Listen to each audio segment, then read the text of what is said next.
Hello, everybody, and welcome back to another episode of the Lights Out podcast. The 2022 Formula One season is underway, and we had a moderately exciting start to the season. I think it's fair to say nothing obviously compared to last year, but obviously the end of the Bahrain Grand Prix is something that we're definitely going to be chatting about this afternoon. I'm joined by the two Callums today. No Joshua with us. He's decided that an award that he's probably not going to win is more important than this podcast.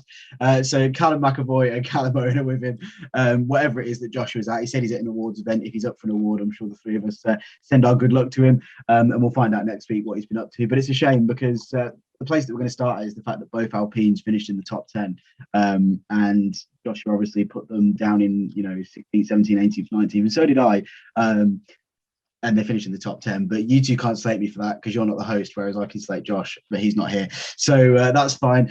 So yeah, that we'll brush that under the carpet and completely ignore that. But Callum McAvoy, the best thing first of all is we all got our wild predictions right, and I'll come to you. Has scored points. A miracle. No, not really. I mean, we all kind of saw from testing that they had some kind of pace, but we weren't sure whether it was real or not. But yeah, in one race, Kevin Magnussen scores more points than Haas have in the last two seasons. Absolutely remarkable and well-deserved as well. He didn't fluke it at all. Obviously, he probably would have finished lower had it not been for the Red Bulls retiring, but even so, yeah, fifth place, remarkable. And I watched the highlights back, and I'll stick with you, Callum. Your heart must have been in your mouth when K-Mag and Perez were battling at turn 4. You know, your two possibly favourite drivers on the grid. Or did you say you prefer Grosjean in that seat? But your heart must have been in your mouth watching that. Yeah, you just felt, didn't you, that both doing the safety car restart and just at the start of the race, someone's going to crash into Magnussen or he's going to crash into someone else. And obviously Perez was in that mix. So yes, doubly nervy for me. But yeah, quite a clean race overall, to be honest, which we weren't expecting. It was only the Ocon Schumacher incident was the only time that there was like a real coming together, which is very unusual for Bahrain. But yeah, heart was in my mouth at that moment. But yeah, no. And you mentioned that incident there. I don't think we need to address it. That was a clear Ocon hit Schumacher, spun him round, sent him down to the back of the pack. Easy 5-second penalty. Probably the easiest decision the stewards will make this season. Callum Owen, will come to you as well while we're talking about the predictions that we made. And yours related to Haas as well. You said that Mick Schumacher was going to get through to Q2. That happened. You must have been delighted for him and for yourself. I mean, yeah, it was. When I said it, I thought that is quite a wild prediction, but looks pretty tame in the end, with obviously Magnussen qualifying well within inside the top 10 and you all predicting has to get points. But nonetheless, it's good. Schumacher, I think we could see a little bit this year with what we saw with George Russell in his second year, where he's clearly a good driver, but it will take him some time to adapt to being in a fight. Because when Russell said it, as soon as he was back sort of towards the back of the midfield with Williams, after their dreadful 2019, he'd become rusty, and I think we'll see a little bit of that with Schumacher. But I've got no doubt that we'll see Schumacher in the points a fair few times this year, based off what we saw in Bahrain. And you mentioned Schumacher getting in the points. I mean, Haas social media, Haas website, Haas everything was all about Magnussen, finishing in the points. How much is that going to drive Mick Schumacher to want to, gain all that attention on himself and beat K-Mag and get himself in the points as well? Oh, 100%. I think that's natural for an F1 driver anyway, just to want the headlines, not from a egotistical point of view, just because that's just shows you're doing well. And as Schumacher, with the added pressure of his surname, wants to be impressing, just so he isn't just known as Michael's son. Obviously, it's probably the hardest reputation to have in this sport, being Michael Schumacher's son. So I think, yeah, Schumacher will be very, very driven for the rest of the season. And going much further up to not too much further now. It was much further when it was Haas last year, but a little bit further to the front of the field. And the overall race result, where we had Charles Leclerc winning the Grand Prix, Sainz second, if I'm not wrong, and then Lewis Hamilton kind of fluked a third place. Callum, with what happened, Mercedes mustn't have believed their luck, but we'll talk about that in a little bit. How good was that Charles versus Max battle that we had for 3 laps running? Yeah, it was really good. It was proper Charles v Max, Max being the aggressor, and then Charles just very calmly just doing what he had to do. I think he was mentioning after the race that he actually braked earlier into the first corner to allow Max through so he could have DRS later on, which is very tactical, very clever, very much what we've come to expect from Charles and the way he races.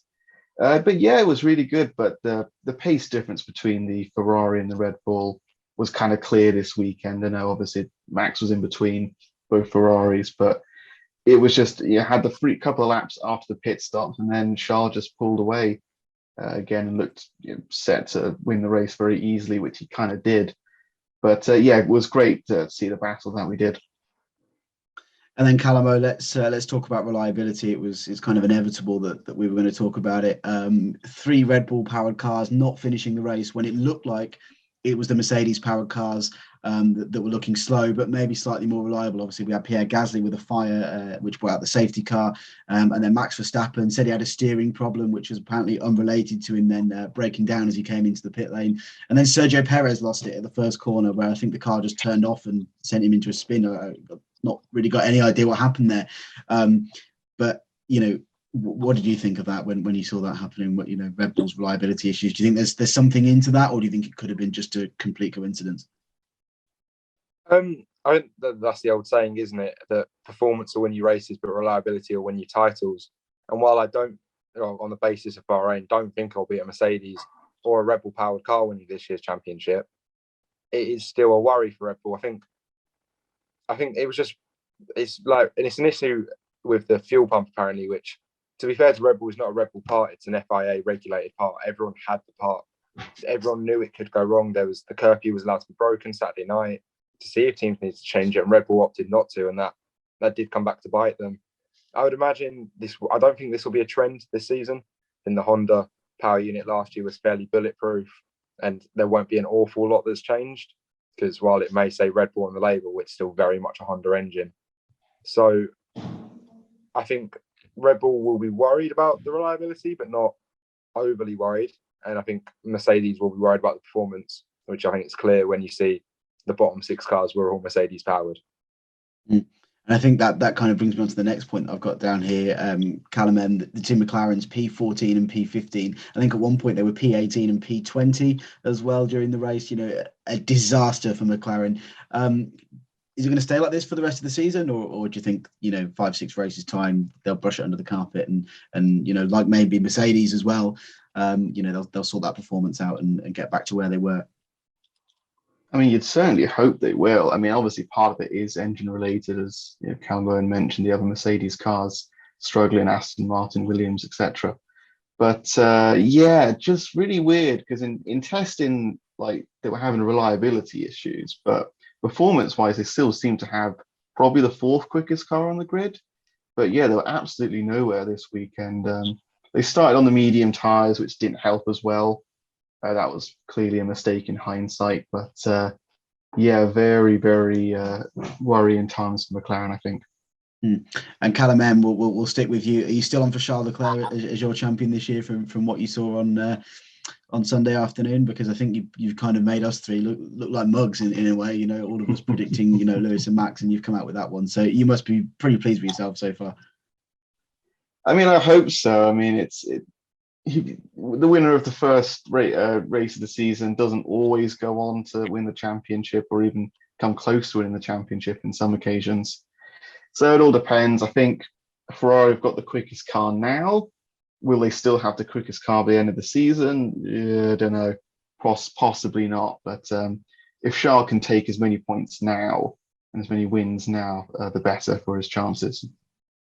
Just 1 or 2 more things from Bahrain to brush under the carpet before we move on to this weekend's preview in Jeddah, and plenty to talk about with that as well, considering the race we had there last year. But just want to finish up, Callum Owen, Guan Yu Zhou, or Zhou Guan Yu as we should be now calling him, got his first points on his Formula One debut and made some good overtakes during the race. He was a bit kind of reminiscent of Yuki Tsunoda last year, but I've got a feeling with Zhou, he's kind of a bit more calm and is probably going to carry that on and maybe consistently score points for Alfa Romeo and may not finish as low in the standings as we think.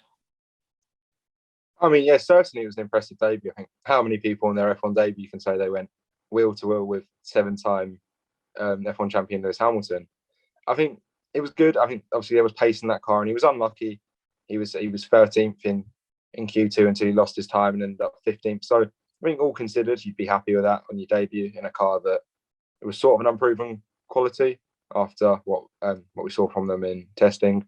And I like the Yuki Tsunoda comparison. I thought it myself that it was a strong debut, and he's got to do what Tsunoda can't and stay consistent. I think that was what Yuki's biggest struggle was last year. He'd lose his consistency, and he'd have a lot of weekends out in Q1 towards the back of the points, or not even in the points. And I think if Alpha can keep giving Zhou a good car, there's no reason why he can't be a consistent point scorer.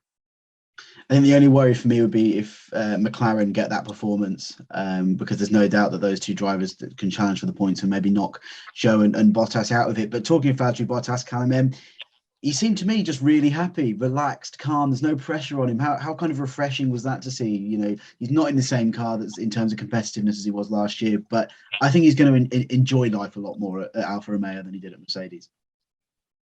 Yeah, as you say, there's less pressure on him. He is now the number one driver, of course. And out qualifying Russell in qualifying was a bit humiliating for Russell. Hilarious, of course, for everyone else, pretty much. But he wasn't as good in the race, and that's something we've seen from Valtteri. Quite good in very good in qualifying, then doesn't quite have the same racecraft. But Alfa Romeo have got a better car than we all thought they were going to have. We all put them last in our constructors' predictions, so we might have to revisit that a little later on. But Valtteri, looks a lot more relaxed, a lot happier. Good for him. I think Josh probably put Alfa Romeo third, so he's probably beaming with delight at the moment. The final thing I want to talk about as well is last year we slated a lot of the the new AWS graphics that were coming in, but Formula One overall have brought in a new kind of graphics package for this season. The way the timing sheets are done and everything like that looks completely different. Callum Owen, were you a fan of them? They obviously got lots of positive reaction on social media. Were you a fan of Formula One's new graphics for 2022? No, really, really dislike them. Really? I don't think they look as good. It might be a little bit of I'm just not used to them, but I think certainly in qualifying, I loved being able to watch a purple sector pop up on the last one of Q3, and now you can barely see. You see a faint line. It just didn't look good. It's simple. Actually, I don't. I saw some positive reactions. I saw a fair few negative ones too, but really not a fan. What were your thoughts on the fonts? No, strong no. Unnecessary. It was a very unnecessary change, and all I can think of is they know there'll be more eyes on the sports this year. They tried to revamp it, make it newer, lots of new fans coming in after last season, but I don't think there's certainly many things you change in Formula One before you change the graphics. Well, if you want the old graphics, watch Formula 2 and Formula 3 because they've stayed with the old formats. Yeah. So they're exactly the same. So go and watch them. Exactly. And that's my biggest point with it. What change all of them or change none of them and don't give your feeder series better graphics. But it's very nitpicky. This is going to get like the liveries pod in a minute where we start debating things that are nowhere near as important as the racing. Callum, I may as well come to you because I genuinely thought this was going to be they're great, move on. But let's come to you. Just let us know what you thought of them. Were you as disappointed as Callum O was with the new graphics that F1 have introduced? I mean, I quite like them, but there were moments where it was quite hard to tell what they were showing. The other thing, they keep trying to do this, and it's the race numbers that each driver has. Yeah. They keep putting them next to the name of each driver, but you can't actually make out what the numbers are on the graphics. Like unless you've got like a 60-inch TV, you're not going to be able to tell what they are. So, and it's not it's not like NASCAR where the numbers are painted on the roof of the car so you can clearly tell who's who. In F1, they're not really like that. So yeah, it just seems a bit unnecessary. And also, if you haven't memorized which driver has which number by this stage, then I bet you're not a fan. And there will be a test at the end of this podcast for you two, don't worry. But no, there were some bits I liked, but they have actually said we are going to try and improve as the season goes on, which is they are listening to the fans more when it comes to stuff like that. So maybe there'll be changes for this weekend. We'll have to wait and see. Yeah, I mean, that's the other thing. It's the first time they've ever been used. So maybe a thicker purple line is definitely something that's needed during qualifying because that was difficult to tell what was going on. But apart from that, I quite like them. I quite like the refresh, but I didn't like the fact that they weren't used in the feeder series. That kind of really put me off in a way. I didn't think we'd spend kind of 5 or so minutes talking about that. I genuinely didn't. I thought that wouldn't cause debate. We'll have to see what Joshua thinks of them next week as well, because we know Joshua likes to have different opinions as well. So before we move on, our final thing that I want to talk about is that we've got our little predictions table this year, because I'm competitive. So we're going to have, as well as keeping a record of how we've done in terms of our season predictions overall. We obviously make our predictions on the podcast every weekend. So we're just going to talk about those quickly, and where we fared in that one. I'm trying to find the table on my spreadsheet. There we go. Right. So yeah. And the main reason I want to talk about this and that I created it is because I lead the way so far. I got 3 things right. So qualifying I got wrong.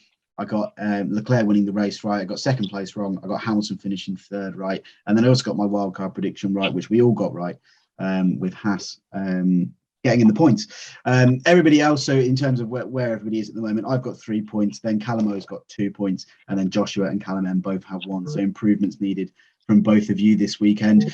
And I'm probably not going to stay there. I'll probably stay on 3 for the rest of the season. That wouldn't surprise me. But anyway, let's move on to Saudi Arabia. That's where we are this weekend. Straight back into it, straight back into another race weekend. It's Jeddah, where we were last year, the same street circuit where we had a chaotic race. Callum, in the first time we'd ever raced there, and surely we're not going to get a race like that again. But just your thoughts on Jeddah last year as an overall package, the race, the track, and everything else. I quite like the track. I'm skeptical about how good of a race it will be if it isn't chaotic. But I also think, I don't know. I think the first time you go to track, it's always a little bit chaotic, and I think this year was no different. But I do sort of see a bit of Baku in this track, where if it's good, it's really good, but if it's got a tendency to be bang average, and obviously time will tell with that, and that's purely me speculating. But I liked it last year. I hope I like it this year. I don't think the race will be quite as mental, but I still think it'll be a good race. I mean, the main point is we're at completely different points in the season. This is the second race of the season. Last year, Jeddah was the second last race of the season. And obviously we had all the chaos, which all started with Mick Schumacher's crash. And speaking of crashes, throughout the weekend and throughout Formula 1 and Formula 2, and I think the W Series went there last year, but there were some pretty dangerous crashes, Callum M. Do you think the drivers are going to be more aware of that and maybe taking less risks? I mean, I think every driver's raced there before, apart from probably Magnussen. Joe would have been there in F2. Magnussen, I think, is probably the only one that hasn't been there. But back to the question, do you think drivers may take less risks, especially in that, was it turn 21, 22 or 23, 24 complex, something like that? Yeah, possibly. I mean, I mentioned it before, there wasn't many incidents in Bahrain. I think part of that was because it's so early in the season with these new cars as well. Everyone's still getting the feeling for it. No one wants to crash out early and lose like valuable data that is gained during a race. So there is that aspect to it, and they have made some adjustments to the track as well to make it a little bit wider, a little bit safer. That being said, really don't like this circuit. Didn't like it when they announced what it was going to look like. I didn't like it when we raced on it last season, and I doubt this weekend's going to change my opinion on it. Just again, a bit like Azerbaijan, very dangerous, even more dangerous, really, just because it's narrower and just, yeah, I didn't rate it as a race last year. I know it was very instant packed, but that doesn't make it a great race necessarily. And also there's a whole thing that we shouldn't really be racing in Saudi Arabia, but that's a whole another thing, and I'm sure I don't need to go into reasons why. But yeah, not particularly looking forward to this weekend. Yeah, it does feel really weird to have the second race of this season being the second to last race of the last season. But oh well. I mean, I watched last year's highlights back just before we started, and it said Saudi Arabian Grand Prix highlights 3 months ago, and it was like, how has it only been 3 months since we've been there? It does seem a bit of a strange one that it's been rescheduled. Maybe it could be to do with the weather or something like that. Who knows? But like you said, we could probably talk for hours about why we shouldn't be in there. But we're not going to go into that for now.